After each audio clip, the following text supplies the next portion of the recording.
नमस्कार, आदाब। Crime petrol dial 100 के ब्लैक हेडलाइन सप्ताह में आप सबका स्वागत है। क्राइम पेट्रोल डायल 100 में आज तक आपने जुर्म की कई कहानियां देखी होंगी, लेकिन आज का ये केस एक ऐसा अनोखा केस है जो पहले ना आपने कभी देखा होगा और ना ही सुना होगा। वहीं कानपुर पुलिस के भी होश उड़ा दिए। तो देखते हैं सोच की बुनियादों को हिलाती जुर्म की हैरत अंगेज दास्तां।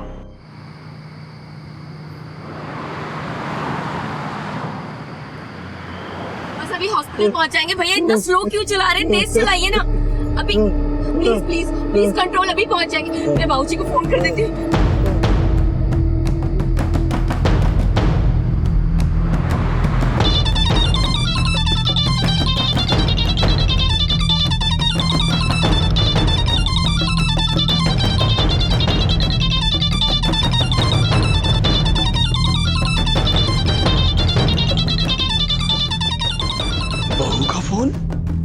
हेलो बाबूजी, बाबूजी मैं अरुण को लेकर हॉस्पिटल जा रही हूँ। किसी ने उस पर हमला कर दिया है। आप वहीं पर आ जाइए प्लीज। अच्छा मैं आता हूँ।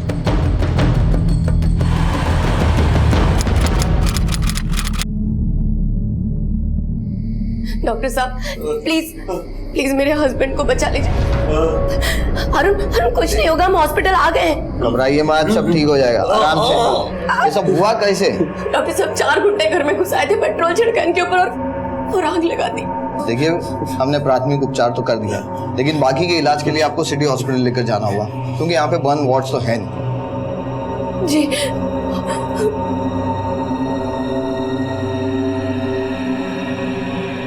हेलो सर, मैं कांस्टेबल राज यादव बोल रहा हूँ सरकारी अस्पताल से। यहाँ एक जले हुए आदमी का केस आया और ये लोग उसे सिटी हॉस्पिटल ले जा रहे हैं। हाँ सर, ओके सर।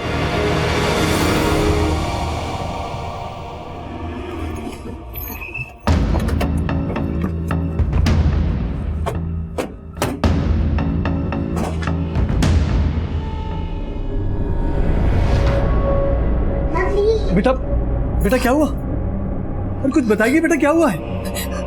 बाबूजी वो सोकर उठे थे, बाथरूम गए थे। जाने 4 लोग कहां से आए और पूरा चेहरा झुलस गया। चेहरा झुलस गया? कौन थे? जरा शांत बेटा, रो मत, सब ठीक हो जाए। मेरे बच्चे की रक्षा करो। अरुण माथुर की पत्नी आप? जी नहीं सर, उनमें से किसी को भी पहले नहीं देखा। आपके पति काम क्या करते हैं? ठेकेदार, कंस्ट्रक्शन का काम है उनका। तो फिर किसी से कोई झगड़ा हुआ हो, या किसी ने धमकी दी हो, या फिर कोई दुश्मनी? सर दुश्मनी तो उनसे किसी की भी नहीं है, और खतरे की कभी कोई बात उन्होंने कही नहीं। हमले के बाद आपने पुलिस को फोन क्यों नहीं किया? अपने सास ससुर को भी रास्ते से ही फोन किया? सर कितना घबरा गई थी मैं। उनकी हालत इतनी खराब हो रही थी, मुझे उनको हॉस्पिटल लाने के साथ कुछ भी नहीं समझ में आया सर।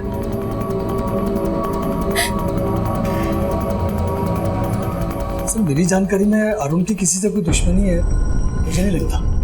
हाँ, कंस्ट्रक्शन का काम करता है वो, तो थोड़े बहुत मसले तो होते ही।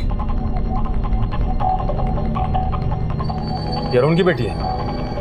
जी। बेटा और बहू हमारे साथ नहीं रहते, पर इसे कभी कभी हमारे घर छोड़ जाते हैं। कल शाम को बहू आई थी, इसे हमारे पास छोड़ गई।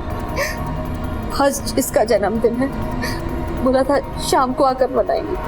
पता नहीं किसने दुश्मनी निकाली मेरे बेटे के साथ। तो आपका ये मकान किराए का है? हाँ सर।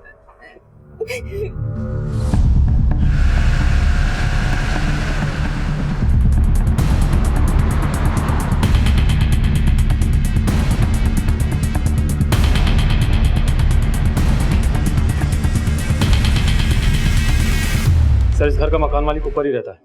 बुलाओ सर ये घर तो कल दिन भर बंद ही रहा साहब। फिर ये 4 लोग कब आए और कब गए ये हमको पता नहीं सर। मतलब आपने किसी को आते जाते नहीं देखा? हाँ सर, हमने किसी को आते जाते नहीं देखा। अगर कोई रात में घुसा हो तो ये हम नहीं कह सकते, लेकिन एक बात है साहब, मेरी वाइफ ने सुबह 4 बजे कंपाउंड में एक प्राइवेट टैक्सी को आते हुए देखा था। उषा उसमें कहीं जा रही थी। उषा के साथ अरुण भी था?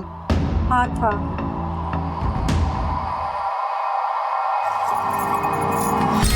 भैया इनकी तबीयत बहुत खराब है, जल्दी से ले चलिए। सर, अरुण माथुर की गाड़ी गेट के बाहर ही खड़ी होती है। हम लोगों ने किराएदारों की गाड़ी को अंदर खड़ी करने से मना किया हुआ है, लेकिन ये लोग टैक्सी में क्यों गए और क्यों आए, ये बात हमारी समझ में नहीं आई। सर रजिस्टर में तो कोई खास एंट्री नहीं है। साहब, एक साथ 4 लोगों को गेट से जाते हुए मैंने नहीं देखा। हाँ, अलग अलग गए हो तो बात अलग है। हम लोग कहाँ एक जगह ठहरे रहते हैं, सारे काम अकेले करना पड़ता है साहब। गार्डन में पानी डाल दिया, टेरेस पे जाके कोक चालू कर दिया, दोपहर में 2 घंटा खाना खाने के लिए जाना पड़ता साहब। और कौन कौन आता जाता है? और तो कोई खास नहीं आता है साहब, कभी कभी प्लम्बर आता है और एक काम वाली आती है बस। और रात में ड्यूटी पर कौन रहता है? रात को साहब कोई नहीं रहता है, गेट बंद करके मैं चले जाता हूँ घर पे। ठीक है, जाओ। अच्छा ठीक है साहब। इस तरह का एक केस लगता है, उसे एक बात तो जाहिर है कि अरुण का कोई दुश्मन हो सकता है। आसपास पूछताछ करो, देखो कुछ हाथ लगता है क्या, और बाहर देखो अगर गाड़ी को कोई ट्रेस मिलता है। सर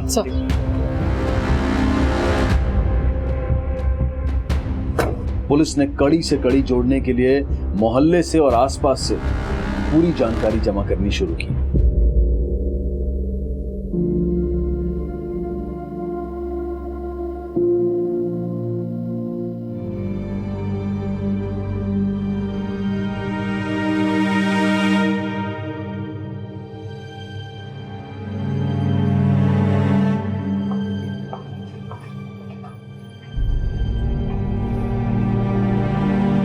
उषा जी,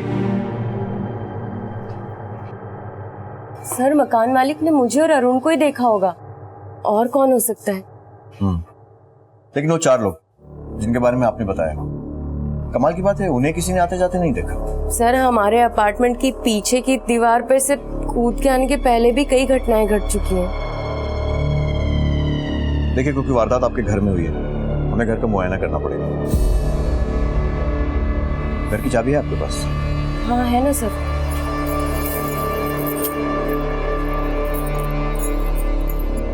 शुक्रिया।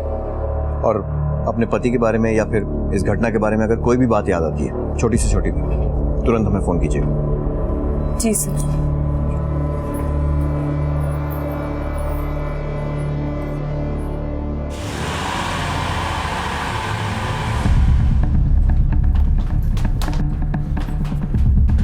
राइट, ताला खोलो।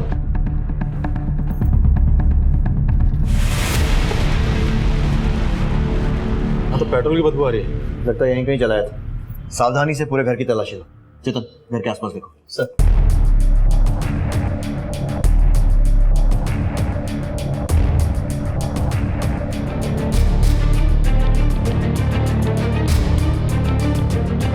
अंदर के कमरे में भी कुछ खून के निशान है, उसकी भी जांच कीजिएगा। Yes sir. सर ये देखिए सर, जांच करवाओ इसकी।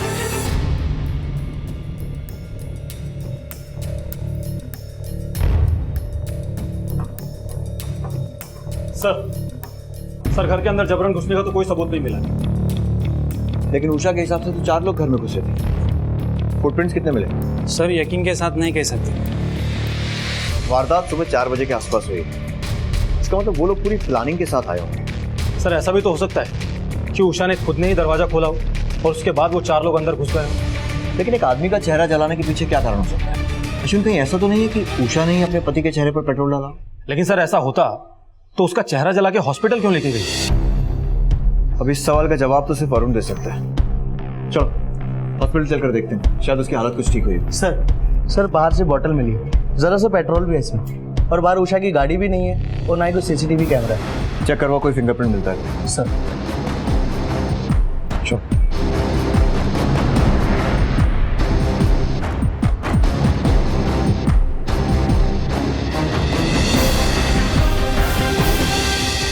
उषा के पति अरुण पर हुए हमले की जांच में जुटी पुलिस के सामने कई पहलू थे। हमलावर का जो भी मकसद था वो बेहद खतरनाक था। इस हमले से किसी की नफरत उभर कर सामने आई थी। इतना तो साफ था कि कातिल जान लेने से ज्यादा अरुण को एक ऐसा घाव देना चाहता था जो जिंदगी भर उसे इस हमले की याद दिलाता रहे। अपने बेटे पर हुआ ये हमला माँ बाप के लिए एक बिजली बनकर टूटा था और पत्नी उषा के लिए कहर। पुलिस ने अरुण और उसके परिवार की किसी से दुश्मनी या कारोबारी रंजिश को भी टटोला, लेकिन शक की सुई कहीं पर भी जाकर नहीं रुक रही थी।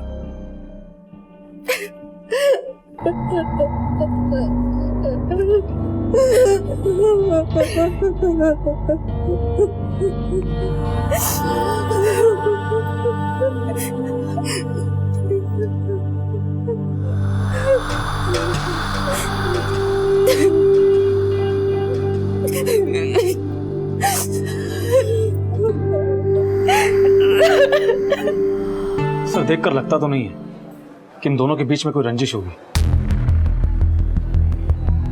राय, मुजरिम हमेशा इस यकीन के साथ जुर्म करते हैं कि कभी पकड़े नहीं जाएंगे, और हम भी उतने ही यकीन के साथ सस्पेक्ट पर शक करते हैं। हमेशा ध्यान रखो। डॉक्टर। Yes inspector. इनसे बात कर सकते हैं? 1-2 दिन रुक जाइए। फेशियल बर्न्स है 35% और दाहिने हाथ में भी बर्न्स है। जख्म काफ़ी गहरा है। रिकवर होते ही हम आपको इन्फॉर्म कर देंगे। Thank you.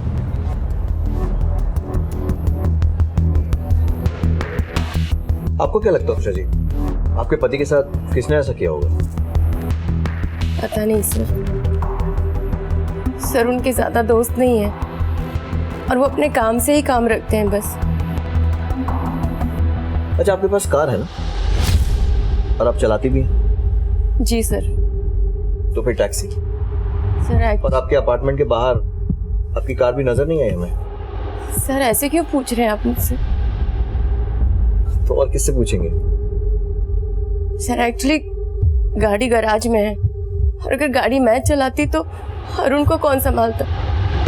बहुत डर गई थी सर। अच्छा, आपके घर में खून के निशान भी मिले हैं हमें, उसके बारे में कुछ बता पाएंगे? एक्चुअली अरुण को ड्रिंक करने की आदत है सर। कल रात भी वो ड्रिंक करके आए थे, ठोकर लगी और गिर गए। गिरने से चोट लगी और खून निकल आया सर। तो फिर इलाज के लिए कहाँ लेकर गई थी? यहीं लाई थी शायद। सर मैं नहीं लेकर आई थी, हमारा भतीजा है अरविंद, वो लेकर गया था। अरविंद? सर रात में चाचा की कॉल आई कि चाचा को चोट लग गया है, तो मैं तुरंत आके उनको क्लिनिक पे लेके गया। कौन सा क्लिनिक? सर वो हमारे अपार्टमेंट के सामने ना, सरला क्लिनिक, वहीं पे सर लेकिन ऐसा होता रहता है। मतलब सर चाचा को थोड़ा ड्रिंक करने का शौक है, मतलब सर आदत है, पर कभी कभी सर ज़्यादा ही हो जाता है। शौक है, आदत है, तो फिर ऐसे झगड़े तो पहले भी होते रहे होंगे। सर हुआ होगा, लेकिन सर मेरे सामने तो ऐसा कुछ नहीं हुआ। यही गाड़ी है साहब। कल रात में एक औरत और उसका पति गाड़ी गैराज में छोड़ के गए थे। कितने बजे? 3 बज रहे थे साहब, मैं तो सो रहा था। गाड़ी में खराबी क्या थी? ओवरहीट की वजह से गाड़ी का डिस्पेंसर जल गया था। इस तस्वीर को ध्यान से देखो। कल रात को एक आदमी आया था तुम्हारे गैराज पर अपनी गाड़ी लेकर, और इस आदमी पर हमला भी हुआ है। अच्छा, जिस वक्त ये यहाँ पर आया था उस वक्त तुमने किसी को देखा था जो इस पर नजर रख रहा था? इस आदमी पे हमला हुआ है, क्या इन दोनों के पीछे कोई था उस दिन? नहीं मैडम, औरत तो यही थी, आदमी नहीं था। औरत तो यही थी, आदमी कोई और था साहब। अरुण, ये किसने किया? तूने पहले कभी उन लोगों को देखा है? अच्छा एक बात बता, कहीं वो नवीन शर्मा के लोग तो नहीं थे, या फिर वो अवस्थी? पिछले हफ्ते ही तेरा पंगा हुआ था ना उसके साथ? यार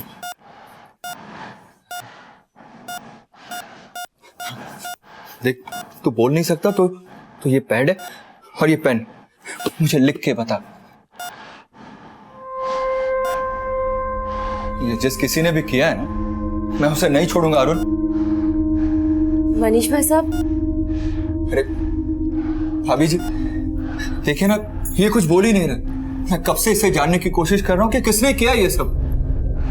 ये है कि कुछ बोल ही नहीं रहा। देखो मनीष भैया जो पूछ रहे हैं ना, आप बता दो इनको प्लीज। आप मनीष भैया को बता दो ना। देखा, ये तो कुछ बोल ही नहीं रहा। मनीष भाई साहब, आप चिंता मत कीजिए। आपको जिन लोगों पर भी शक है ना, उनकी लिस्ट बनाकर आप मुझे दे दीजिए। ये जब भी थोड़ा ठीक फील करेंगे मैं इनसे बात करूंगी। ठीक है, मैं लिस्ट आपको मैसेज कर दूंगा। अरुण, मैं चलता हूँ, कल फिर आऊंगा। अपना ख्याल रखना। चलता हूँ भाभी जी।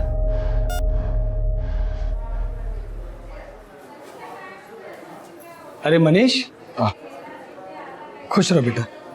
खुश रहो बेटा। जीता अरुण से मिला? जी अंकल जी, मिला तो, पर वो कुछ बता ही नहीं रहे। क्या नहीं बता रहा? अंकल जी यही कि उस पर हमला किसने किया। अब वो जो भी लोग थे उसने उन्हें देखा तो होगा ही ना। मैंने इतना भी कहा कि तू बोल नहीं सकता तो लिख कर बता दे, लेकिन वो बताना ही नहीं चाहता। तो अजीब सा बिहेव कर रहा है वो। मैं तेरी बात समझ रहा हूँ बेटा, तू परेशान मत हो। अब तुझे भी पता है ना कितने बड़े हादसे से गुजरा है वो। मुझे लगता है कि उसे समझने में थोड़ा वक्त लगेगा। उसे समझ जाने दे। और पुलिस है ना, वो तो अपना काम कर ही रही है? तू चिंता मत कर, सब ठीक हो जाएगा। चल हम लोग भी मिल लेते हैं उससे बेटा। चल खुश रह, खुश रह। जी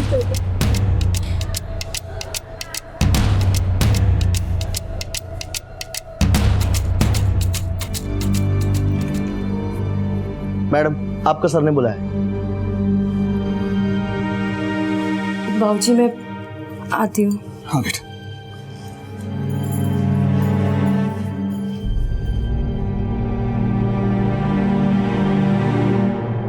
अब तक पुलिस के सामने कई सच और कई झूठ आ गए थे। कई सवाल भी खड़े हो गए थे जिनके जवाब उषा से बेहतर और कोई नहीं दे सकता था। पति पत्नी के रिश्ते की गरिमा शक के घेरे में आ गई थी। पुलिस ने क्राइम सीन का बारीकी से मुआयना किया, गवाहों के बयान लिए, सबूत जमा किए, लेकिन सीधा साधा दिखने वाला ये केस कानपुर की कलेक्टरगंज पुलिस की नींदें उड़ा रहा था। सर ये सब क्या है? आप लोग मुझे इस तरह यहाँ पर क्यों बुलाया है? आपको अगर मुझसे कुछ पूछना था तो आप वहां भी पूछ सकते थे। सर मैं पहले से इतनी परेशान हूँ और मैं आप लोगों की कंप्लेंट करूंगी डीसीपी साहब से।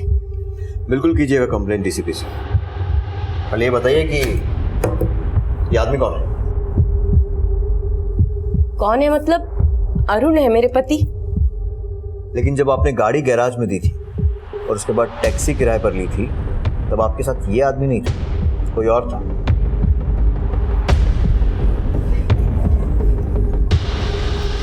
कौन था वो मिसेस माथुर?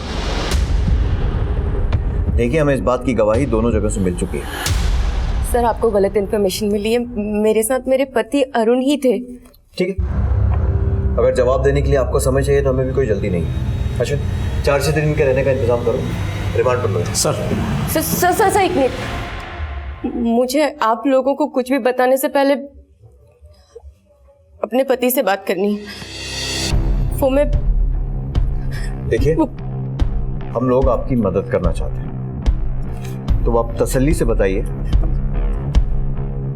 कि क्या हुआ था।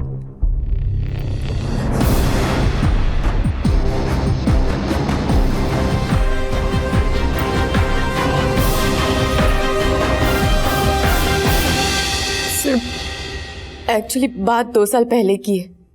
मुझे बैक पेन का प्रॉब्लम था।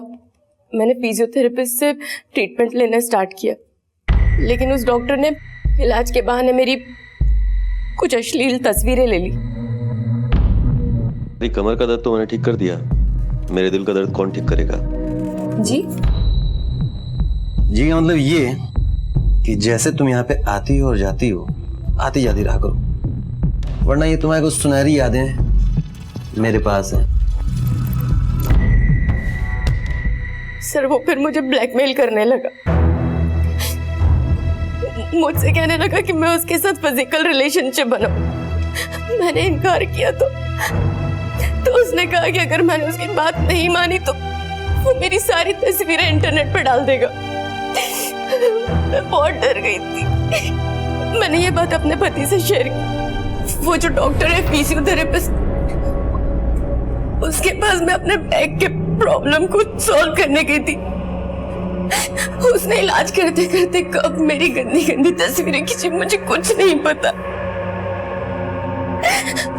और अब वो मुझे ब्लैकमेल कर रहा है कि मैं उसके साथ रिलेशन रखूं। सॉरी।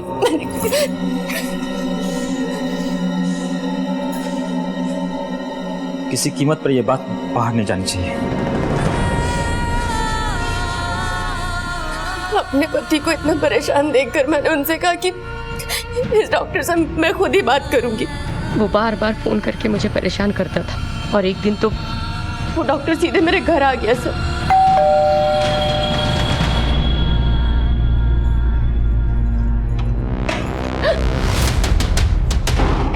तुझे बुलाया, तू आई क्यों नहीं? सुन, आज यहाँ से मैं अपनी प्यास बुझा के ही जाऊंगा। देखो, हम यहाँ से बाहर चलते, बाहर चलकर जितनी बातें करनी है हम बातें कर। मुझे तुमसे बहुत सारी बातें करनी है, ठीक है? एक सेकेंड,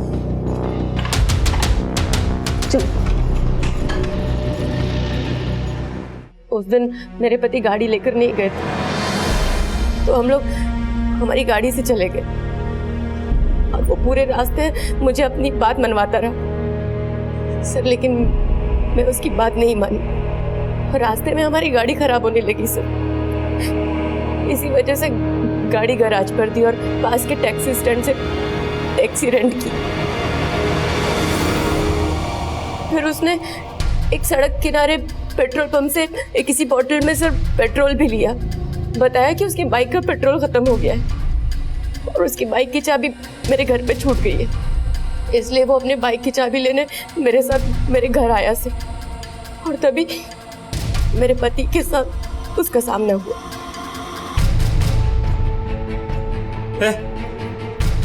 विकास है ना ये? अरुण, साले तेरी हिम्मत कैसे दी? अरुण, तू मेरी बीवी पर गंदी नजर आता है सालो। मेरे पति और विकास में बहुत बुरी झड़प हुई सर। विकास ने मेरे पति के चेहरे पर पेट्रोल छोड़ा। हाँ, मैंने अपने घर की इज्जत बचाने के लिए झूठ बोला था सर। उसके बाद रेंटेड टैक्सी में मैं अरुण को हॉस्पिटल ले गई और रास्ते में से बाबू जी को फोन किया। और आप अकेले अरुण को लेकर हॉस्पिटल चले गए, सही है ना? सर देखिए, मेरे हस्बैंड वहाँ अकेले हैं, पता नहीं कैसे होंगे इस वक्त, मुझे जाने दीजिए प्लीज। ठीक है, जा सकते हैं। विकास की डिटेल्स बस बता दीजिए, इनसे विकास का एड्रेस और बाकी डिटेल्स लो और इन्हें हॉस्पिटल पहुंचाओ। चलिए, थैंक यू सर।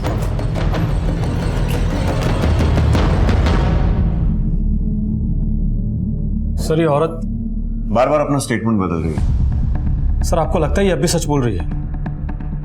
हो भी सकता है और नहीं भी, लेकिन अश्विन यहाँ पर बड़ी पहेली ये नहीं, वो है।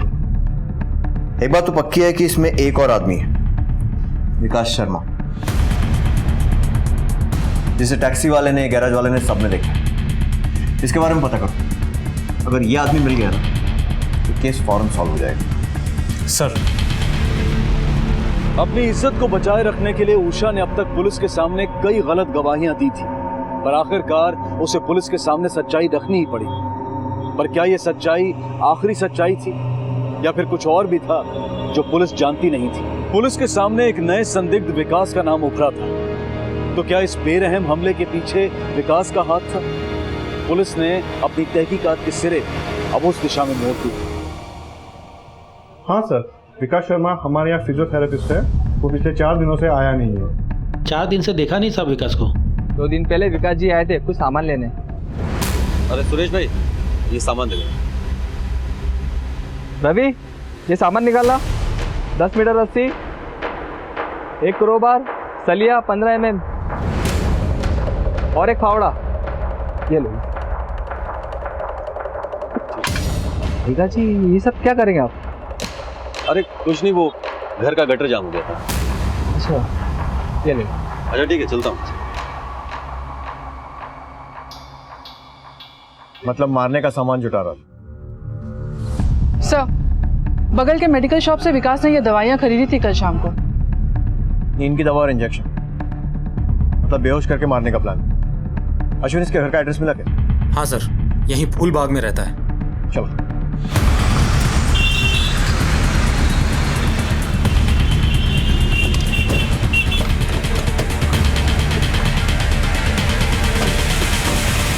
विकास यहीं रहता है, सीढ़ी वाला।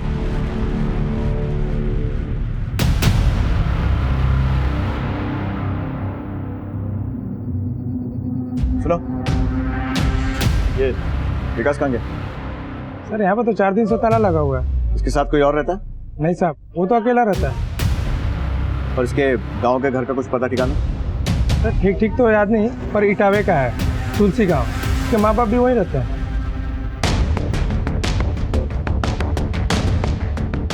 अश्विन, विकास ने उषा की अश्लील तस्वीरें ली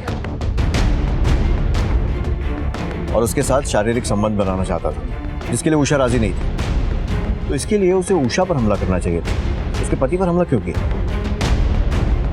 सर विकास ने जो सामान खरीदे किसी खास मकसद और काम को अंजाम देने के लिए खरीदा होगा, वरना एक फिजियोथेरेपिस्ट ये सामान क्यों लेगा? और हाँ सर, पिछले 4 दिनों से विकास आसपास में कहीं दिखा भी नहीं है। इसके कॉल रिकॉर्ड्स निकलवाओ और इसका मोबाइल फोन ट्रैकिंग पर डालो।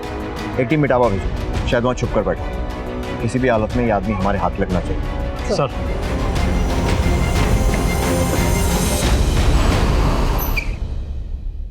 नाकाबंदी की सारी रिपोर्ट लखनऊ भेजो और हेडक्वार्टर से जैसे ही कोई आगू आता है मुझे इन्फॉर्म करो, ठीक है?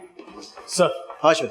सर हमारी टीम विकास के गांव से लौट गई। कोई खबर? नहीं सर, पिछले 8 महीने से विकास अपने गांव में है ही नहीं। और सर पूछताछ के दौरान मालूम चला है कि विकास बड़े गरीब परिवार से, उसके माँ बाप ने उसको कर्जा लेकर पढ़ाया लिखा है। उसकी मोबाइल लोकेशन और कॉल रिकॉर्ड्स बोल दिया सर, कल तक मिल जाएंगे। इंस्पेक्टर साहब कहाँ मिलेंगे? वो रहे।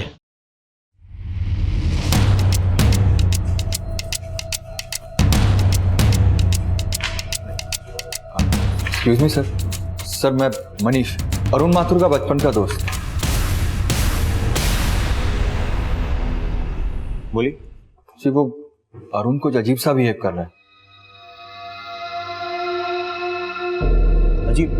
सर मैं उससे मिलने हॉस्पिटल गया था और मैंने वहां उससे जानने की काफी कोशिश की कि ये सब किसने किया है, लेकिन सर वो कुछ बताने को ही तैयार नहीं। सर मैंने उससे ये भी पूछा कि अगर उसे किसी पर शक हो तो वो भी बताए, कुछ लोगों के नाम भी बताए, लेकिन सर उसने कुछ नहीं कहा। सर अरुण ऐसा नहीं है, वो काफी एग्रेसिव नेचर का है सर। वो ऐसे चुपचाप बैठने वालों में से नहीं है। और सर आज सुबह उसने मटन सूप पीने से इनकार कर दिया। लीजिए। अरे ये मटन सूप नहीं पियोगे तो जख्म कैसे भरेंगे? हाँ। डॉक्टर ने बोला है पीने के लिए। पी लेना बेटा, तुझे तो कितना अच्छा लगता है मटन सूप, तो फिर क्यों नहीं पी रहा है? पी ले बेटा, पी।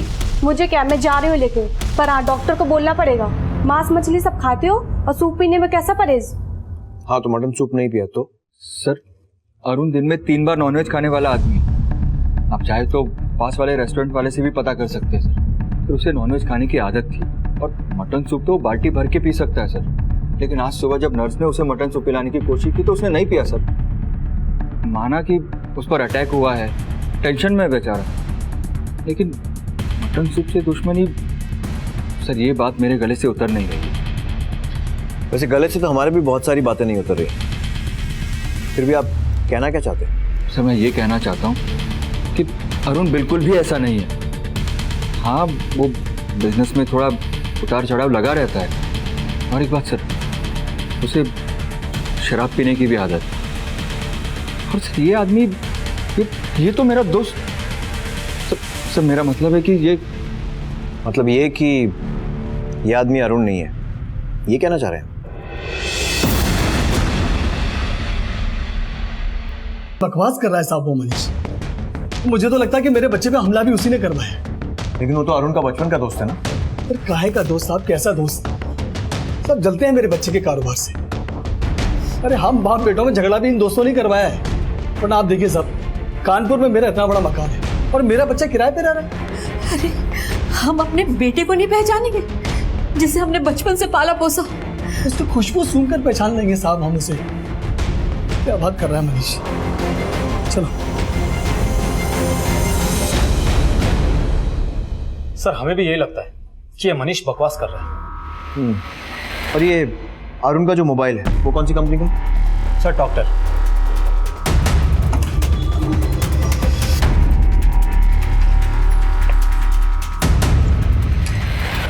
Hello sir. बोलो। मैं सर टॉकटेल मोबाइल कंपनी से आया हूँ। अरुण माथुर का बिल बाकी है। अरे दिमाग खराब हो गया क्या तुम्हारा? हॉस्पिटल में बिल लेके चले आए तो मेरे बच्चे की हालत देख रहा हूँ और तुम्हें अपने बिल के पड़ी हुई है। सर ड्यू डेट से काफ़ी दिन निकल चुके हैं सर। अगर बिल जमा नहीं करेंगे तो उनका फ़ोन कट हो जाएगा सर। मुझे पता चला कि आप यहाँ हैं तो मैं यहाँ आ गया सर। सर हम भी नौकरी करते हैं सर। ठीक है, बताओ कितने का बिल है? 3580। ठीक है चल। सर उनका साइन चाहिए। अरे तुम हद कर रहे हो, उसकी हालत देख रहे हो, वो साइन कर सकेगा? सर रसीद पे साइन करने की जरूरत नहीं है सर। फिर जो बायोमेट्रिक स्कैनर है इस पे उंगली रखते हैं ऑटोमेटिक साइन हो जाता है सर। अरे चल आराम से।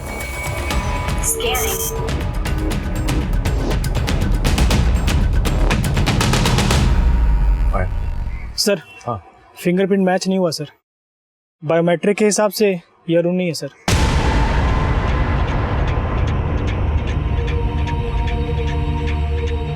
इसका मतलब बचपन का दोस्त मनीष सही बोल रहा था। इसका मतलब आपका शक सही था। एक काम कर, ये विकास शर्मा,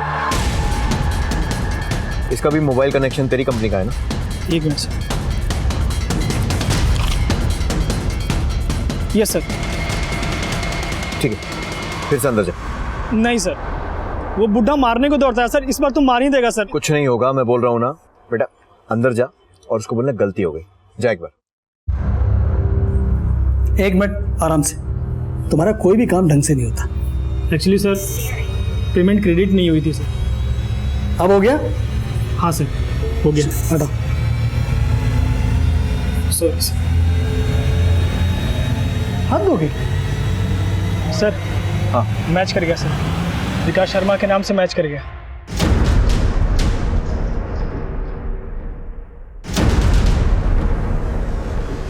तेरा स्कैनर तो काम करता है ना? बिल्कुल करता है सर। अब एक बार ट्राई भी कर सकते हैं। दिखा। पहले हाथ रखिए सर। बायोस्कैन तो एकदम ठीक है। अरुण गायब है। उसको जन्म देने वाले माँ बाप और उसके साथ रहने वाली पत्नी का मानना है कि यह अरुण है, सिवाय एक इंसान के, मनीष। और अब ये सर इसका मतलब हॉस्पिटल के अंदर 35% बर्न्स के साथ झुलसा हुआ आदमी अरुण नहीं विकास शर्मा है। तो सर अरुण कहाँ होगा? वो तो अब ये विकास शर्मा ही बताएगा। पुलिस के सामने अब तक कई सच झूठ और कई झूठ सच साबित हो चुके थे, लेकिन आखिरी सबूत पुलिस के हाथ ऐसा लगा था जिसने इस केस का रुख ही बदल दिया। ये सच्चाई बेहद चौंका देने वाली थी कि हमला अरुण पर नहीं बल्कि विकास पर हुआ था। आखिर विकास एक दूसरे नाम से झुलसे हुए चेहरे के पीछे क्यों छुपा हुआ था? उसका मकसद क्या था? और क्या ये सच्चाई कि अरुण की जगह विकास है उषा जानती थी? अगर हाँ तो सच क्या है और कहाँ है अरुण? सर हमारी डॉक्टर से बातचीत हो गई है। तहकीकात के लिए मुझे थाने लेके जा सकते हैं। बढ़िया। अच्छा लो अरुण बेटा कुछ फल खा लो।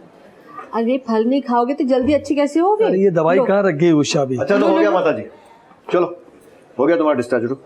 ये सब क्या है साहब? क्यों, खुशबू से भी सूंघकर पहचान नहीं पाए आप लोग अपने लाडले बेटे को? मतलब ये कि आपका बेटा अरुण नहीं है। क्या? ये क्या कह रहे हैं आप? जी हाँ, सबूत है हमारे पास पूरे। तो फिर ये कौन है? विकास शर्मा। विकास शर्मा? और हमारा बेटा?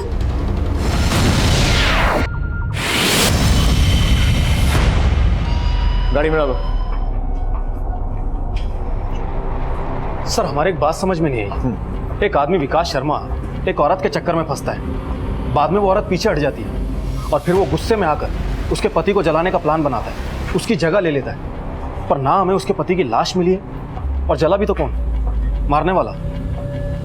लेकिन अगर ये सचमुच उसे मारना चाहता था तो फिर इसने खुद पर पेट्रोल क्यों डाला? या फिर शायद किसी और ने उस पर पेट्रोल डाला? लेकिन सर ये जानलेवा भी तो हो सकता था, ये मर सकता था। सर जिस मोड़ पे अभी ये केस पहुंचा है वो अरुण ही है जो गायब है। सर ये सेल्फ इन्फ्लिक्टेड तो नहीं हो सकता। इस कहानी के पीछे कोई ना कोई झूठ जरूर है अशु, और सबसे पहले हमें उस झूठ को पकड़ना पड़ेगा। अरुण की पत्नी उषा कमरे में नहीं थी ना? फौरन एक टीम बनाओ और अरुण के घर पहुंचो। तब तक मैं इसे थोड़ा मटन सूप पिलाता हूँ और बाकी की परतें उषा खोलेगी।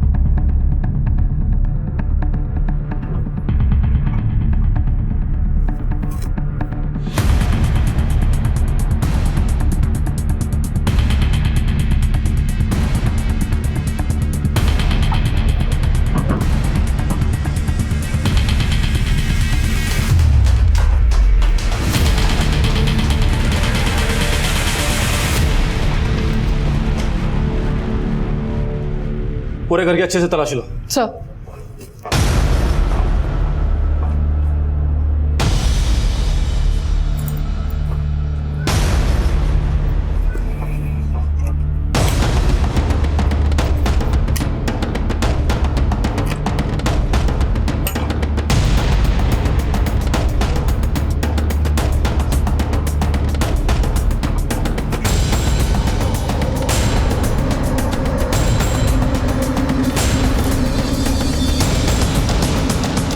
सर उधर तो कोई नहीं है, लगता है निकल गई। अभी निकली नहीं है।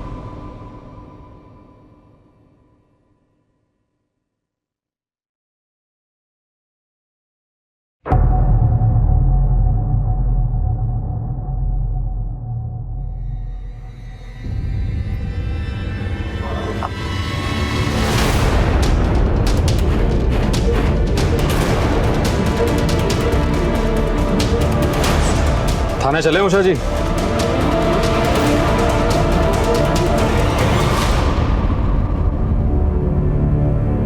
मिसेस उषा माथुर, आपके खिलाफ सारे सबूत हमें मिल चुके हैं और इस वक्त आपका स्टेटमेंट रिकॉर्ड हो रहा है। जो भी कहेंगी अच्छे से सोच समझकर और सिर्फ सच बोलिएगा। समझ गई आप?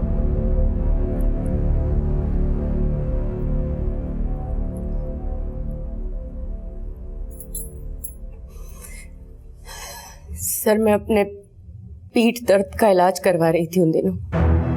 मेरे पति अरुण को शराब पीने की बहुत बुरी आदत थी और हम दोनों के बीच में कोई शारीरिक संबंध कई समय से नहीं था।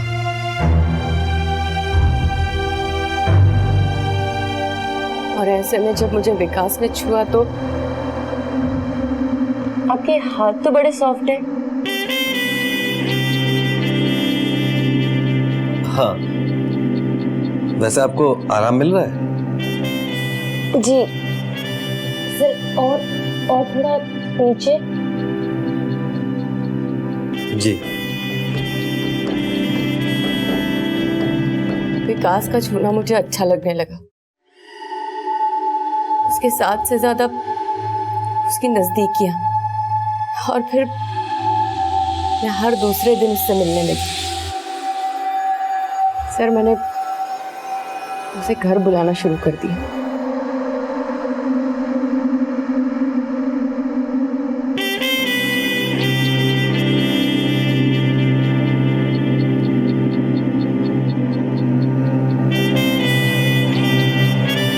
सर अब विकास हर दूसरे तीसरे दिन मेरे पास आने लगा था।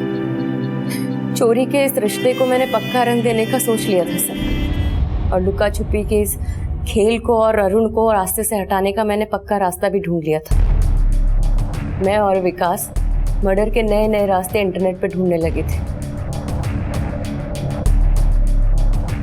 सर मैंने अरुण को मारने का प्लान रात का बनाया, क्योंकि अरुण हमेशा रात को नशे में होता है। सबसे पहले मैंने अपनी बेटी को उसकी दादी के यहाँ छोड़ा, और फिर अरुण के आते ही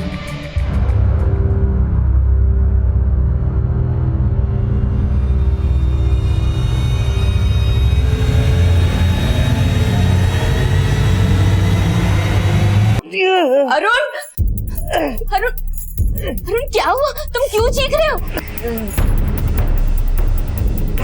हेलो, हाँ अरविंद, आराम से। अरे आराम से ही तो कर रहे हैं। चाची आप मत परेशान हो, मैं बोल रहा हूँ, समझाया था मैं कि मत पिया करो। चाचा आप कहीं रुको, मैं इनको लेके जाता हूँ अस्पताल। आओ आराम से आराम से लेके जाना। ले जा रहा हूँ। आओ आओ चलो, आराम से आओ, आराम से आओ।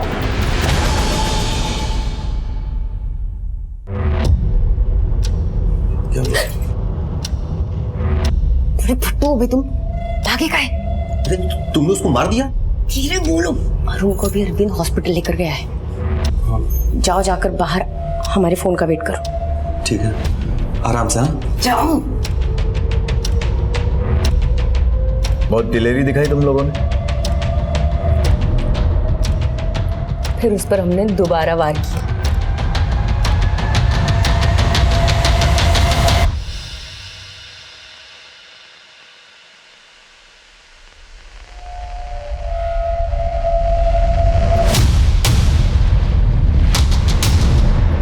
शोर न मचाए इसलिए उसे हमने बेहोशी का इंजेक्शन दिया।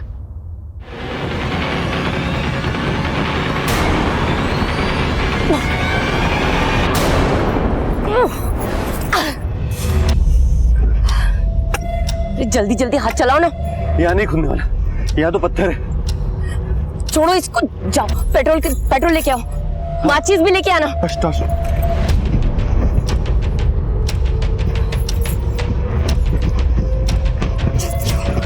ये रहा। कार एक गड्ढे में फंस गई। अब क्या हुआ? अरे गाड़ी फंस गई। सर तदबीर तो बहुत अच्छी थी, पर तकदीर ने धोखा दे दिया। बड़ी मुश्किल से टेम्पो वाले की मदद से हमने अपनी कार वापस बाहर निकाली,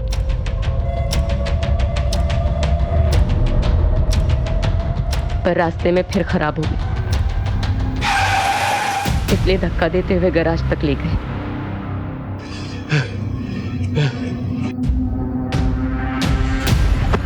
अरे उठाओ इसे। अरे भाई साहब। अरे भैया उठाओ, हमारी गाड़ी जरा खराब हो गई है, देख लेंगे उसे। नहीं, इतनी रात में कोई मैकेनिक नहीं है, रख के जाओ, सुबह देख लूंगा। अच्छा, यहाँ पे कोई टैक्सी स्टैंड है क्या? आगे टैक्सी स्टैंड है, वहाँ से मिल जाएगी टैक्सी। सर, हमने सब कुछ उषा के ही कहने पे किया, सब कुछ। वो तो समझ में आ गया, लेकिन फिर अपना खुद का चेहरा क्यों झुलसा लिया? ये लो, ये पहनो। जी शुक्रिया। क्या हुआ? एकदम सही लग रहे हो अरुण की तरह। अरुण? इसने कहा कि पति मरेगा पर जिंदा रहेगा। मरेगा पर जिंदा रहेगा? कैसे? सर, ये भी उषा का ही प्लान था। इन्होंने बोला कि अरुण को हम मारेंगे और अरुण की जगह मैं ले लूँगा। सिर्फ जगह ही नहीं, नाम, कारोबार, पैसा, सब। उसके बाद उषा ने मेरा चेहरा झुलसा दिया ताकि किसी को पता नहीं लग पाए कि इस झुलसे हुए चेहरे के पीछे अरुण नहीं।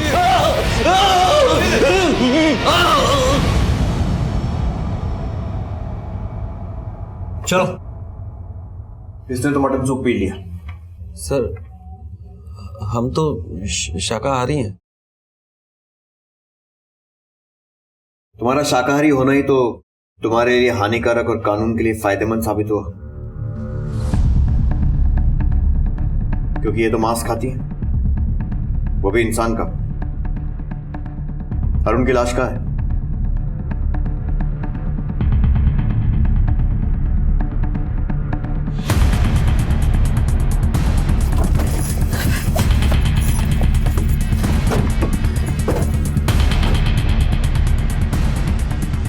किधर? चलो।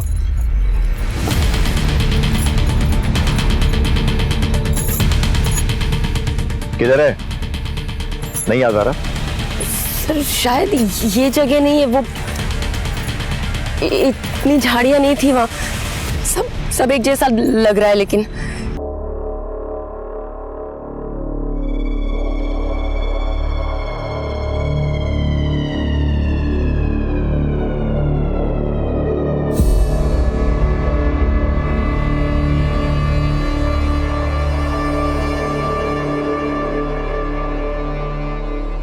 मुझे नहीं मालूम कि तुमने ये सब करके क्या पाया और ये सब किया क्यों, लेकिन जब भी लोग इस केस के बारे में सुनेंगे ना, तो तुम दोनों की हिम्मत और बेवकूफी के बारे में सोचते रह जाएंगे। तुमने खुद अपने ही हाथों अपने घर को आग में झोंक दिया। पति पत्नी के रिश्ते में विश्वास एक अहम सूत्र है जिस पर शादीशुदा जिंदगी की बुनियाद टिकी होती है। कानपुर की एक सत्र अदालत ने उषा और विकास को आईपीसी की धारा 302, 301 और 120B के तहत उम्र कैद की सजा सुनाई। कहते हैं कि सूरत बदलने से सीरत नहीं बदलती, देर से ही सही, लेकिन प्रकृति अनीति बर्दाश्त नहीं करती और जिंदगी का सफर सही रास्तों पर ही चलकर तय किया जा सकता है। गलत रास्ते सिर्फ हैवानियत और गलत अंजाम की तरफ ही ले जाते हैं। देखते हैं हमारे आज के एपिसोड की दूसरी कहानी।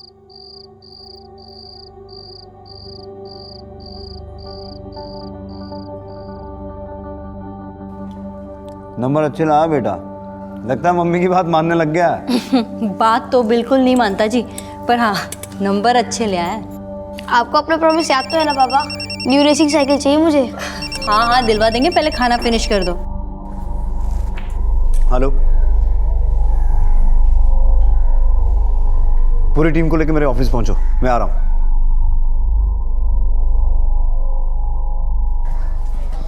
क्या हुआ? किसका फोन था और ऐसे अचानक कहाँ जा रहे हो? महिपाल बटोई की इन्फॉर्मेशन मिली है। महिपाल बटोई?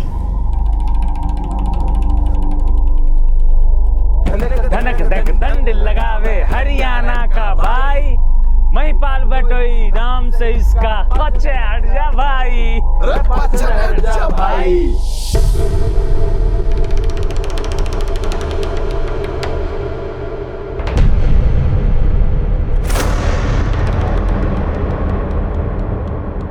वर्मा गाड़ी निकालो।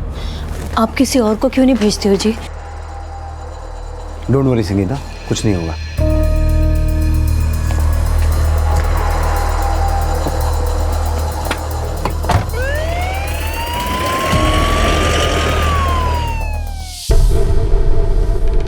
ना पीवे यो सोडा दारू, नाचता ना सिगरेट, ना यो हुक्का गुड़का, खावे शेर मलाई। महिपाल बटोई नाम से इसका। पाछे हट जा भाई, रे पाछे हट जा भाई, रे भाई पाछे हट जा भाई। कर दिया भाई अपलोड।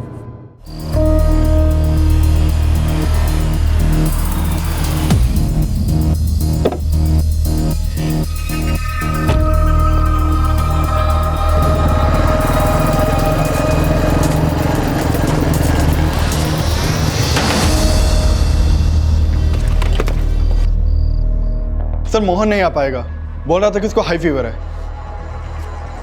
तो मोहन को फीवर है और दिनेश? समझ सकता हूं, सबको अपनी नहीं अपनी फैमिलीज की चिंता होती है। तो हमारे अलावा और ऐसे कितने लोग हैं जो स्वस्थ हैं और इस ऑपरेशन में आना चाहते हैं?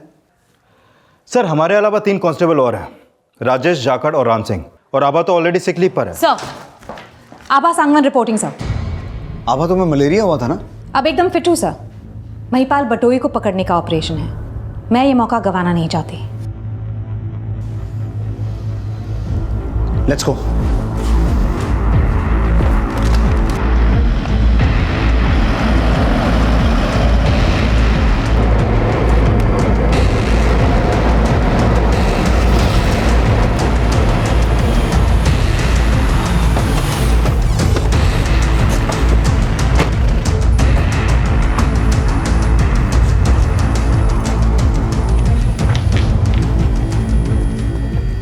आभा सर, तुम मोहल्ले में जाके चेक करो क्या सिचुएशन है, और ये जैकेट निकाल के जाना, किसी को शक ना हो।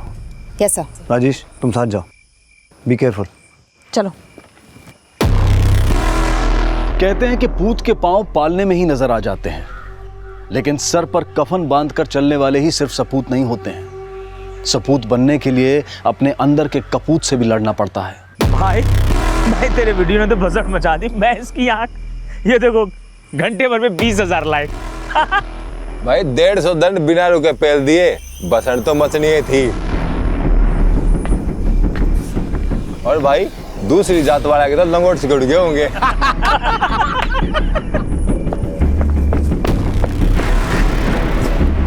भाई तो तू कल देखिए, 2 टीन घी के पी के 300 दंड पे लूंगा, और 20,000 की क्या बात करे। 1 घंटे के भीतर भीतर 2 लाख लाइक आवेंगे, देखिए। तो महिपाल, बिरांची, बटवल तीनों है वहां? हाँ सर, और तीनों के साथ साथ सज्जन भी यही हैं। धूमल, बिश्नोई, मोहल्ले में चेक करो, अगर कुछ सिविलियन दिखे तो उसे हटाओ वहां से। किसी मासूम की जान नहीं जानी चाहिए। क्विक। यहाँ मत रुकिए, चलिए मैं आपको बताता हूँ। मत बोले, हरियाणा का फेमस है, वर्ल्ड फेमस अपना भाई भाई। ए रुक रे।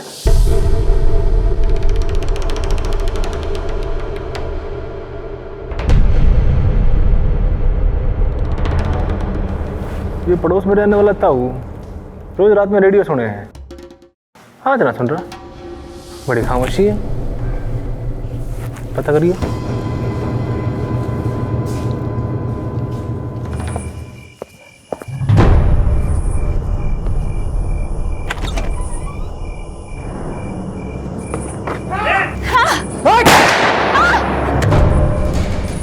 सर आभा मैडम।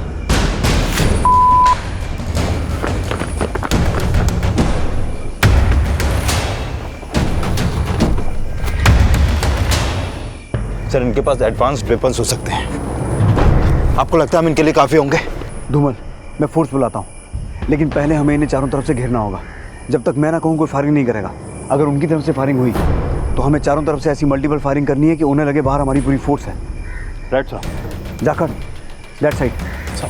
बिश्नोई, धूमल तुम इस तरफ संभालो। Okay sir. राम सिंह, राजेश इस तरफ।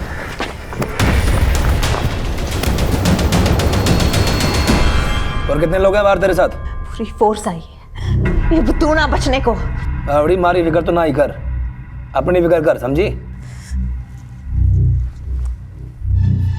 अब्बा सांगवान, सांगवान है तू? तू तो हमारे लोगों में से एक है। बाबली हम ही से लड़ने चली आई? अपने परिवार की टब्बर की चिंता कौन है तूने? हाँ, कोबरे के बिल में चली आई सीधा।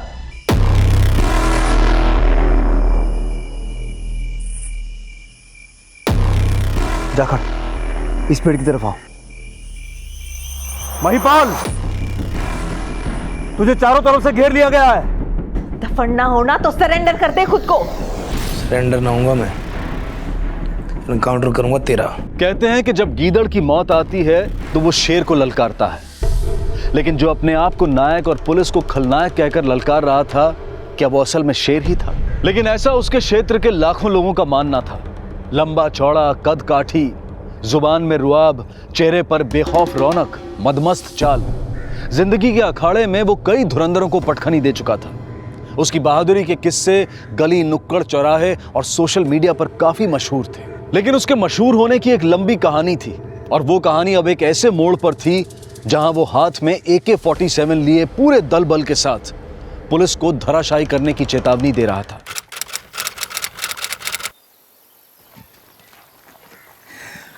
बात सुन महिपाल, यो सारा सामान लेके तू सीधा घर जा, और उसके बाद ना मैं अरे तलवे चाटने वाले, थारी परछाई से अशुद्ध कर दिया मैंने। वो ख्याल नहीं रहा भगत जी। दूर हट, दूर हट। ए सुन बे अद्दे, पढ़ के क्या करेगा? बाप तो थारा बेरा कोनी, और तू है 1/2 यानी आधा। तो आधा क्यों बेरा है तन्ने? नहीं, चल मैं बताता हूँ। क्योंकि तेरी माँ और तेरी जाति की सारी औरतें जब चाहे तब जमींदार से ओ आधा है पर गुस्सा पूरा है। 0.5 बराबर 1/2। तो बताओ 1/4 जमा 1/4 क्या होया? चुप! जिसको जवाब आता है वो अपना हाथ ऊपर खड़ा करे। क्या होया महिपाल? तन्ने जवाब नहीं आता? आता है तो बता। 1/4 जमा 1/4 कितना होया? 1/2। 1/2 यानी आधा? आधा नहीं हूं मैं।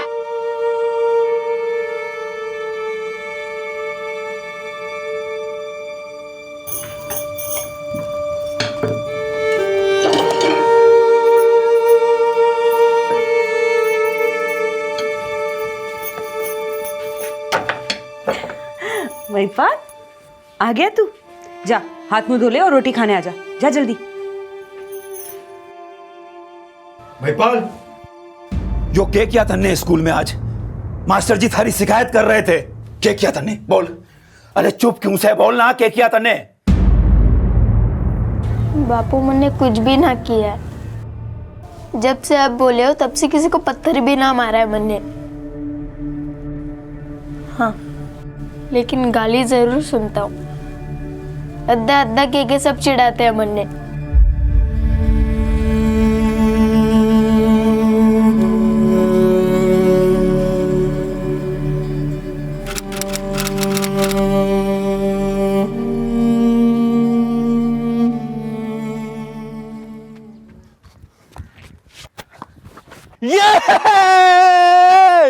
साले अद्दे मट्टा मार रहा है।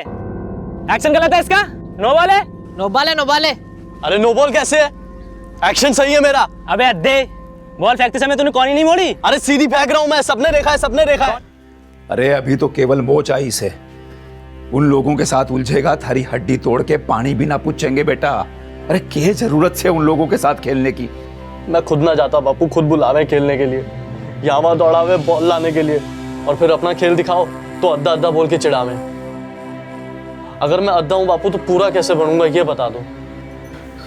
देख महिपाल, ये अद्धा पूरा, ये सब अब छोड़, कोई मतलब ना है इसमें। और अपनी पढ़ाई पर ध्यान दे, इसी में हम सबकी भलाई से बस।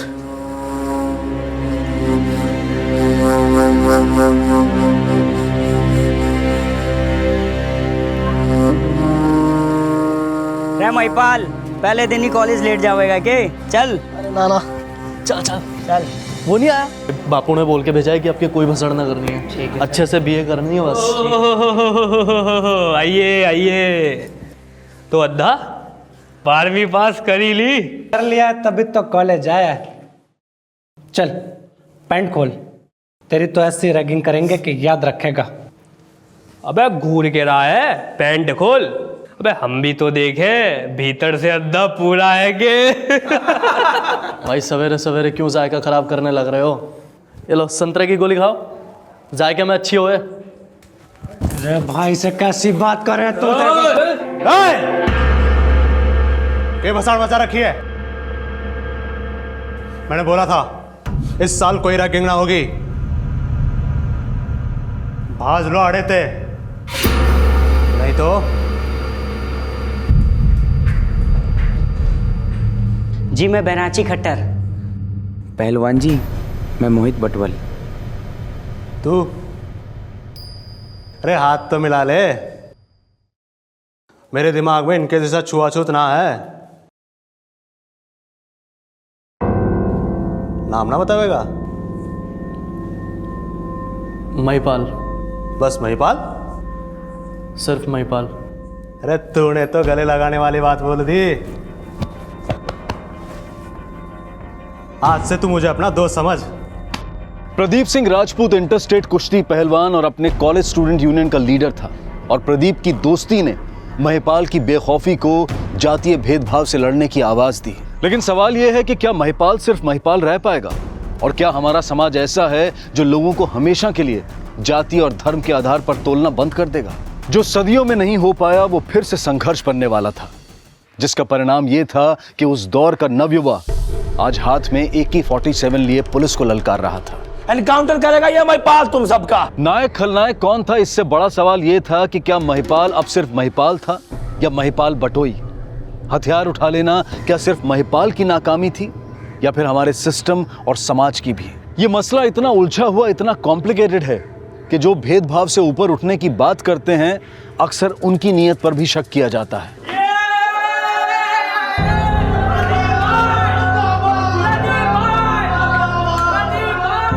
जब प्रदीप ने स्टूडेंट्स यूनियन का इलेक्शन जीता तो उसके विरोधियों ने यह छींटाकशी की कि प्रदीप ने महिपाल की जाति के स्टूडेंट्स के वोट हासिल करने के लिए ही महिपाल से दोस्ती की थी, और महिपाल के पिता चरणपाल ने भी उनकी दोस्ती को यही नजरिया दिया। देख बेटा, जो ऊंचे लोग नीचे भी देखे हैं ना तो अपने मतलब से देखे हैं, इनसे ज्यादा दोस्ती ठीक ना से। बापू बार बार ये ऊंच नीच की बात करके क्यों जताते रहते हो कि हम किसी लायक ना है? मुझे उनकी तरह जीने का हक है और ये हक मैं लेके रहूंगा। महिपाल, बेटा खाने से नाराज नहीं होते। अरे खोपड़ी खराब हो गई से इसकी कॉलेज की पढ़ाई पढ़ के। जो हक और सम्मान का भूत इसकी शादी करके ही उतरेगा।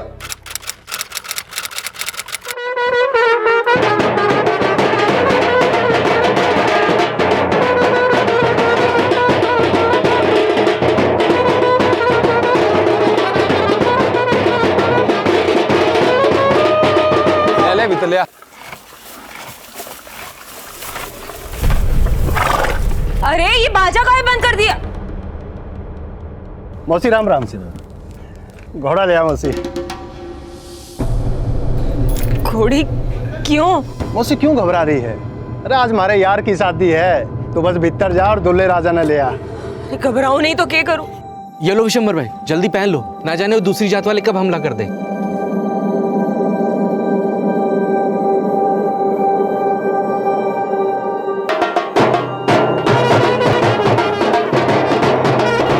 बंद कर।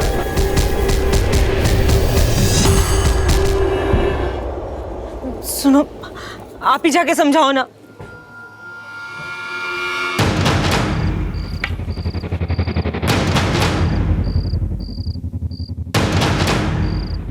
देख थने ना सुननी है ना सुन, पर ये हेलमेट पहन ले। माँ थारा इकलौता बेटा घोड़ी चढ़ने जा रहे ऐसे, जो हेलमेट नहीं छोड़। हाँ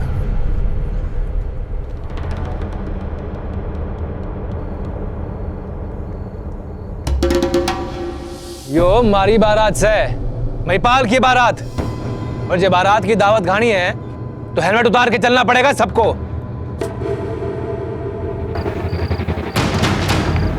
अरे बजाओ रे, नाच रे यार की शादी है।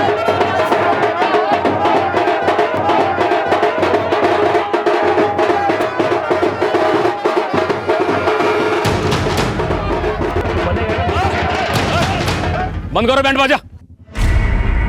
और बुरातियों चलो रे, चलो भीतर चलो, अंदर चलो, चलो भीतर चलो। अरे दूल्हे राजा नीचे उतर जा भाई, या काटे तेरा जुलूस। अरे नीचे उतर जा। पाछा ना हो जा। यो महिपाल दोस्त है हमारा, तो अब थम सब ने अगर इस पे कुछ भी किया तो मारे से बुरा कुछ ना। प्रदीप, तू मारी जाति का होके इसकी बारात में नाच रहा है।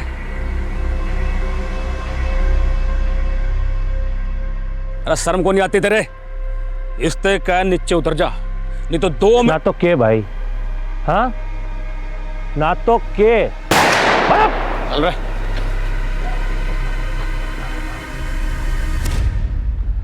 भाई, तुम सब लोग क्यों चुप हो गए? बजा। 1/2 और अद्धा कहलाने वाले महिपाल को प्रदीप की दोस्ती ने वो पूरापन दिया कि उनकी आवाज जातीय मतभेद के खिलाफ एक गूंज बन गई। महिपाल का विवाह उनके वर्ग के लोगों के सम्मान का प्रतीक बन गया। अरे यो क्या कर रही से? थारे को यो करने की जरूरत ना है, हाँ? बैठ। देख, एक बात हमेशा याद रखिए, जैसे तेरे लिए मैं हूं वैसे ही हमारे लिए तू है, हाँ? अच्छा एक बात बता, तुम्हारे से शादी करके खुश तो है?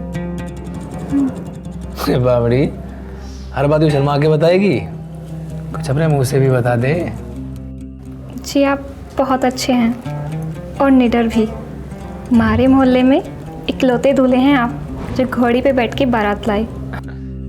महिपाल सिर्फ अपनी पत्नी का ही नहीं बल्कि अपने समुदाय का भी गौरव बन गया। शादी के बाद महिपाल ने हिंदी मीडियम से बीएड पूरी की। महिपाल के पिता उसे टीचर बनाना चाहते थे, लेकिन महिपाल अपने समाज के उन ठेकेदारों को पढ़ाना चाहता था जो जाति के आधार पर लोगों को बांटने की राजनीति करते थे। अपने वर्ग की आवाज बनकर महिपाल चुनावी अखाड़े में उतर गया। जीतेगा भाई जीतेगा, पाल भाई जीतेगा। हमारा नेता कैसा हो, पाल भाई जैसा हो। पाल भाई जिंदाबाद जिंदाबाद जिंदाबाद। भाई पाल भाई जिंदाबाद जिंदाबाद। बापू, आपको याद है बचपन में आपने मुझे एक सीख दी थी? अरे अगर ये लोग अपनी पर आ गए ना तो अपना हुक्का पानी सब बंद कर देवेंगे, गांव से बाहर कर देवेंगे। और अगर दोबारा तूने पत्थरबाजी की ना तो मारे को बापू मत बोलना। मैंने आज तक किसी पे पत्थर ना फेंका, पर अपने हक की लड़ाई लड़ने के लिए पत्थर फेंकना जरूरी भी ना है। आपने सीख डर के दी थी और मैंने वो सीख तरकीब से अपना ली। मान गए बेटा, तू जो बोलता था कर दिखा। हमें बहुत गर्व है कि तू नेता बन गया। अरे तो माँ, तो फिर देख क्या रही है?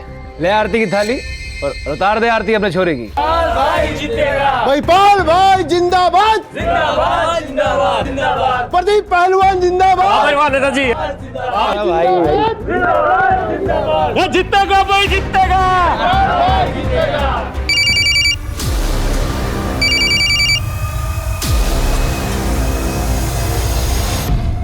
हाँ बोल। हाई कमांड से कॉल आ रहा है, नेताजी मिलन खातिर बुला रहे। प्रणाम नेताजी। हाँ भाई हाँ पहलवान, क्या हाल चाल है तेरे? कैसी चल रही है कुश्ती? बस जी, कुश्ती तो चाल ही रही है, लेकिन अब तो राजनीति के अखाड़े में कुश्ती करने से। पर भाई ये जो कुश्ती में धोबी पछाड़ होती है ना, ये राजनीति में चलनी पड़ती है। हाँ। अच्छा सुन, तेरे दोस्त है ना वो महिपाल? हाँ हाँ अपना महिपाल। हाँ हाँ तेरा ही महिपाल, वो जिला परिषद का इलेक्शन लड़ रहा है। हाँ जी। निर्दलीय से। जी जी। तो उसे बोल कि मैं उसने बोल चुका हूँ नेताजी, लेकिन वो कह रहा है कि उसको सिर्फ निर्दलीय खड़ा होना है, पार्टी आर्टी में ना आना। इसीलिए तो जीतने नहीं देना उसे, वहां से मैं अपना भांजा खड़ा कर रहा हूं। उसको बोल कि अपना नामांकन वापस ले ले। पर नेताजी वो तो मेरा दोस्त है। अरे पार्टी तने एमएलए का टिकट देने की सोच रही है वहां से, तो भाई कुछ तो कमाल दिखाना होगा ना, छाप छोड़नी होगी अपनी। और अगर वो निर्दलीय वहां से जीत गया और पार्टी हार गई तो तेरा एमएलए का टिकट तो गया ना, सोच ले। ये अब क्या बात कर रहे हैं पहलवान जी? अब तो खुद जानते हैं कि मैं नेता बनना ना चाह रहा, मैंने तुम्हारे लोगों ने खड़ा किया है। जानता हूँ भाई, तू मजबूर है, अपने लोगों का दिल ना तोड़ सकता तू। पर पहलवान जी आपकी ऐसी कौन सी मजबूरी है जो आप मुझे नामांकन वापस लेने के लिए बोल रहे हैं? भाई प्रदीप को ना कोई भी मजबूर ना कर सकता, लेकिन यो तो मैं थारे भलाई के लिए बोल रहा हूँ। ये जिला परिषद छोड़ और आगे एमपी की तैयारी कर, एमपी बढ़ा दूंगा। अब एमपी जब बनना होगा बन जाएंगे, अभी तो हमें ये जिला परिषद जीतना है। हमारे लोगों को काफी आशा है पहलवान जी। हमारा नेता कैसा हो? महिपाल भाई जैसा हो। महिपाल भाई जिंदाबाद। जिंदाबाद जिंदाबाद। बस करा लिया, बस बस समझो, बस बस बस। अरे आ गए आप? हाँ, चुनाव प्रचार के चक्कर में इतना तो टाइम ना दे पा रहा था, लेकिन आज तो वोटिंग चल रही है। देखो मैंने भी आपको वोट दिया। अरे वाह। महिपाल भाई, बाहर पुलिस आई है। पुलिस? हाँ। महिपाल अपनी जीत को लेकर निश्चिंत था, लेकिन चुनाव वाले दिन वो बूथ कैप्चरिंग के आरोप में गिरफ्तार कर लिया गया। सर क्या कर रहे हो आप? सर ये विरोधियों की चाल है, आप समझ क्यों ना रहे? हमारे पास पक्के सबूत हैं, कल कोर्ट में तेरी पेशी है, तब तक तुझे अंदर ही रहना होगा। राम सिंह सर, डालो नेताजी को अंदर। प्रदीप, जो क्या साजिश कर रहे हैं? ये तो पेशी की तैयारी करके बैठे हैं। तू बचा ले भाई। भाई मैं थारे को यहाँ बचान खातिर ना, बल्कि थारे को थारी औकात दिखाने खातिर आया हूँ। क्या बोले था हैं? कि नामांकन वापस ना लूंगा है? साढ़े मन ने थारे को घोड़ी तो चढ़ाया और तू मारे सर पे चढ़े है। मारे को ना बोले था है? चल अब सड़ जेड़ चल। जो दोस्त जातीय मतभेद से उठकर अपने समाज को नवयुग देना चाहते थे, आज उनकी ही दोस्ती जातीय मतभेद की भेंट चढ़ गई। धक्का देकर गिरा देने वालों की हमारे समाज में कमी नहीं है, लेकिन जो लोग हाथ देकर उठाते हैं, जब वही गिरा देते हैं तो विद्रोह की आंच उठती ही है, और जब भेदभाव की आग सुलगती है तो भाईचारा पस्त हो जाता है। कभी हमारा स्वार्थ हमें हरा देता है तो कभी अभिमान। बट जाना हमारा इतिहास था, लेकिन एक दूसरे को जोड़ने का सवेरा हमेशा सपना बनकर इसलिए जिंदा रह जाता है क्योंकि हम अपना इतिहास नहीं भूल पाते हैं, और यही गलत दृष्टिकोण हमेशा गलत सोच बन जाता है, जैसा कि महिपाल के पिता ने महिपाल के रिहा होने के बाद कहा। आ गया जेल की हवा खा के।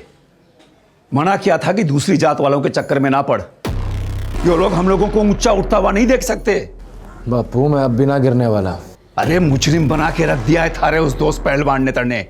खुद तो पहलवानी छोड़ के विधायक बनने की तैयारी कर रहा है, पर थारा के अरे कोई ढंग की नौकरी भी ना देवेगा इब्तर ने।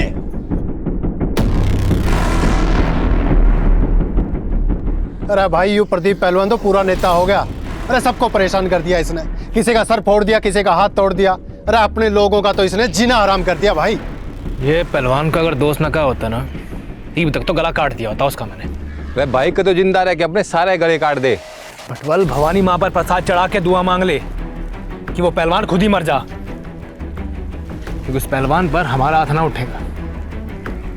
चाहे उसने हमारा कितना भी बुरा किया हो, लेकिन उस पहलवान के हमारे पे एहसान बहुत है। हाँ भाई, तो आज आड़े का रास्ता कैसे भूल गया तू? हाँ? चला बैठ।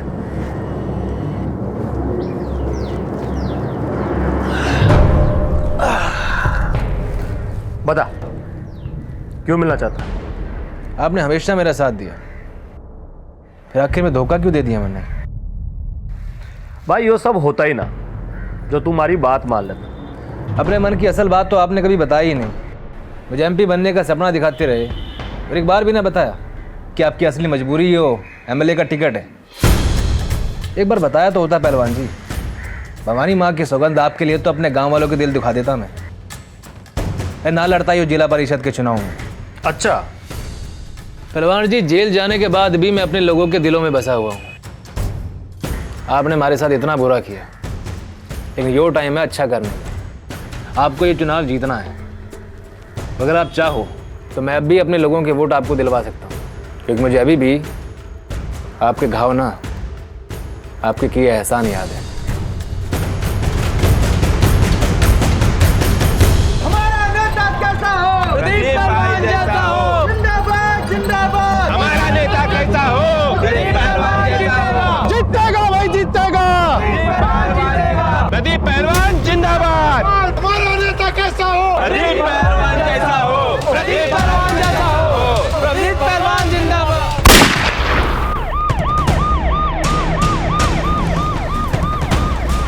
यहाँ पे मौजूद हर आदमी यही बोलेगा कि प्रदीप पहलवान को विरोधी पार्टी ने मारा है और हम सब उसके सपोर्टर हैं।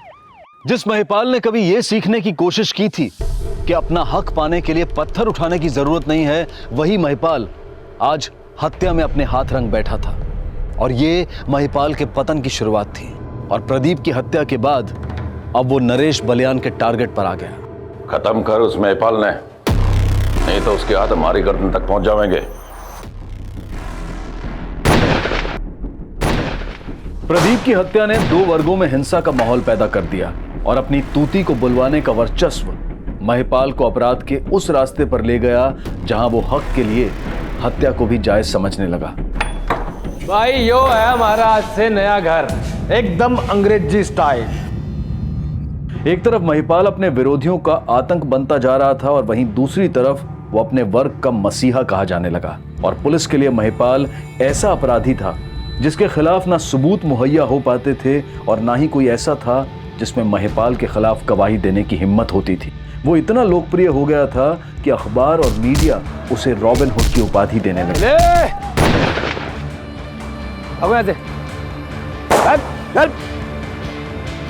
अब आप लोगों को आज से इन लोगों से डरने की जरूरत ना है और ये कोई एक परिवार की बात ना है। हमारे लोगों में हर एक की लाज रखना अब हमारी जिम्मेदारी से। किसी को भी किसी भी तरह की कोई भी परेशानी हो, हमारे पेज पे आके हमसे संपर्क कर सकता है। देखते ही देखते महिपाल सोशल मीडिया पर भी छाने लगा और जल्द ही वो एक ऐसा नायक बन गया कि लोग दूर दूर से अपनी फरियाद लेकर उसके पास आने लगे। आओ जी। महिपाल भाई, या छोरी आप तक कुछ मदद चाहे से। हाय, आई एम पूजा।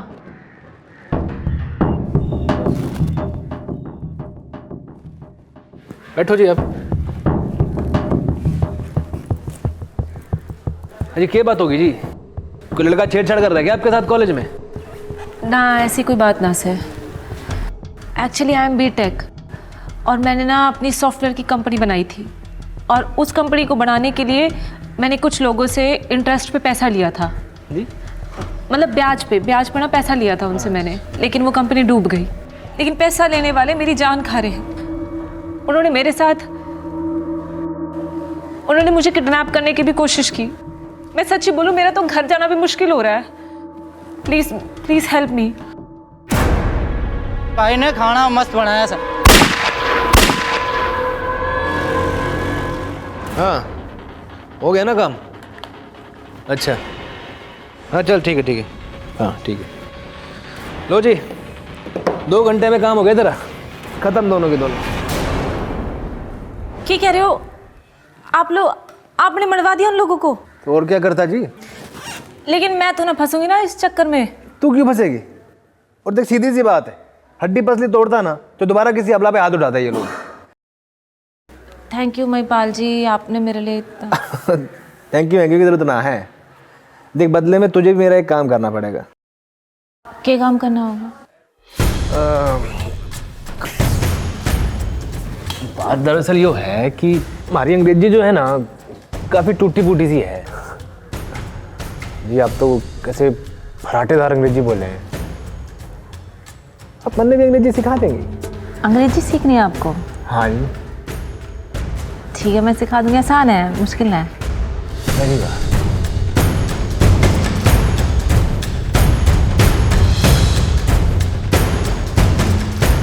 देखते ही देखते पूजा भी महिपाल के गैंग की एक परमानेंट मेंबर बन गई और महिपाल को युवाओं में पॉपुलर बनाने के लिए उसने महिपाल को नया रूप दिया और वो उसके सोशल मीडिया अकाउंट्स हैंडल करने लगी।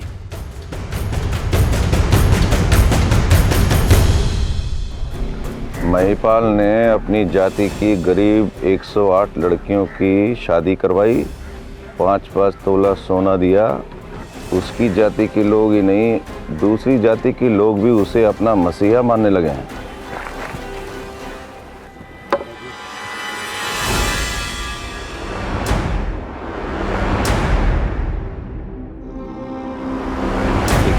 बासठ 63 64 65 66 67 68। अरे क्या बात हो गई?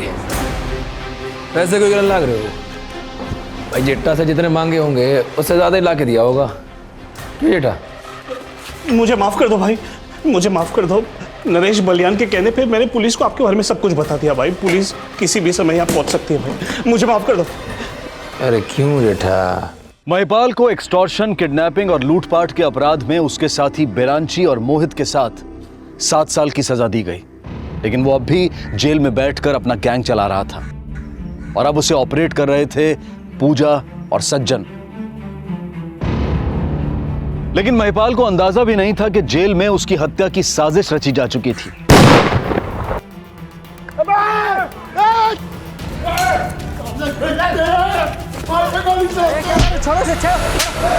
पूजा, अरे रोड़ा हो गया जेल में। वो प्रदीप का आदमी है ना, जयदीप, हाँ। मर्डर कर दिया महिपाल ने। दिमाग खराब होगा क्या महिपाल का? जानते हुए इसका नतीजा क्या होगा? जेल में मर्डर यानी उम्र कैद। तो क्या भाई को जमानत भी ना मिलेगी? ना मिलेगी।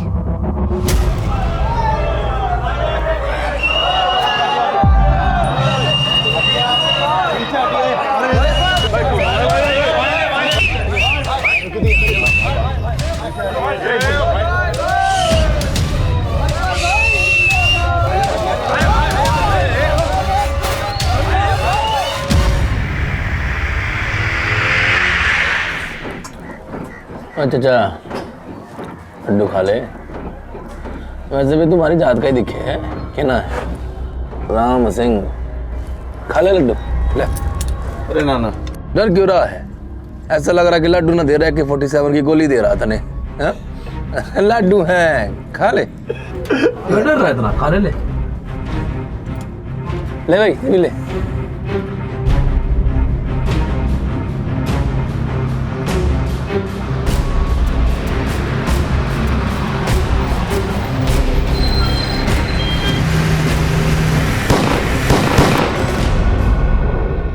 महिपाल और उसके साथियों का कैद से भागना मीडिया की सुर्खियां बन गया और नरेश बलियान पुलिस पर गंभीर आरोप लगाने लगा।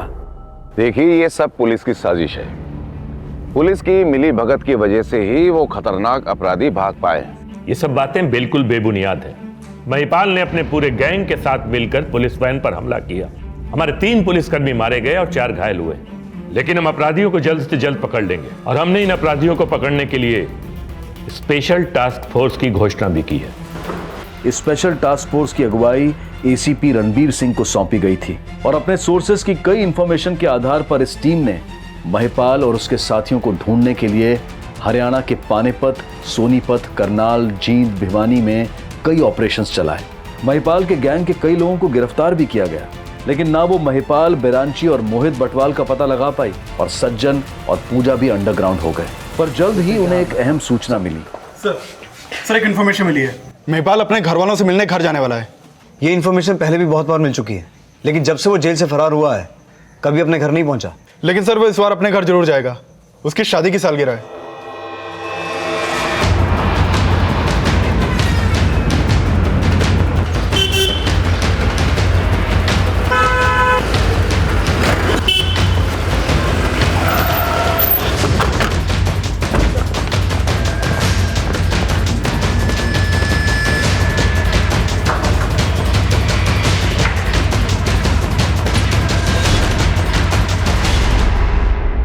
महिपाल अब सिर्फ महिपाल नहीं, पूरी तरह से महिपाल बटोई बन चुका था और वो अपने समुदाय को अपनी ढाल समझने लगा था।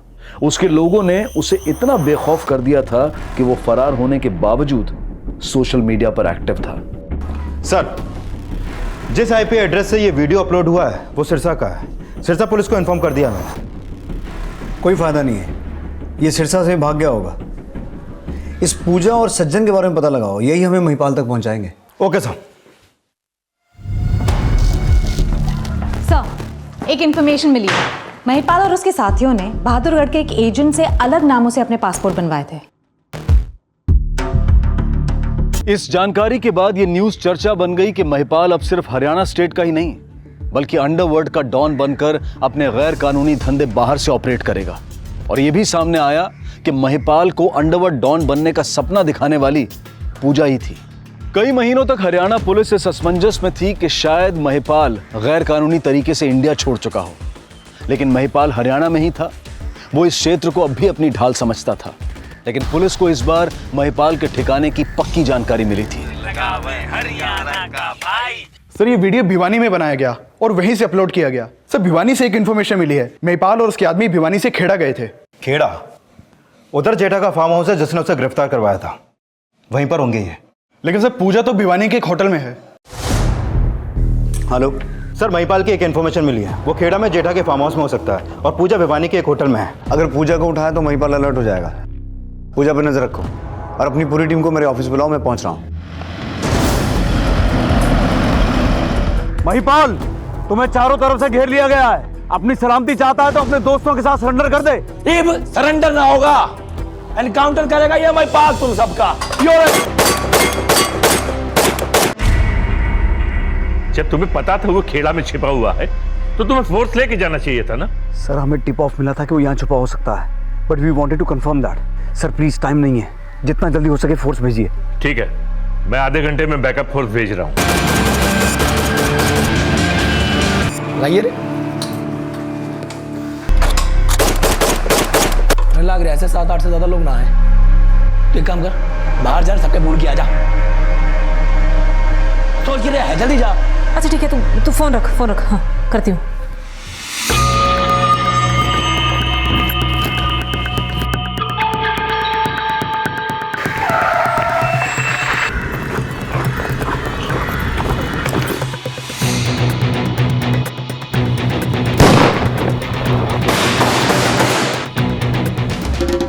खलनायको, चले आप भीतर। जो खड़ा हीरो एकदम नियत्ता, राजा पकड़ ले अपनी सरकार से मेडल। चला क्यों रहे, दोनों हाथ ऊपर, एकदम नियत्ता।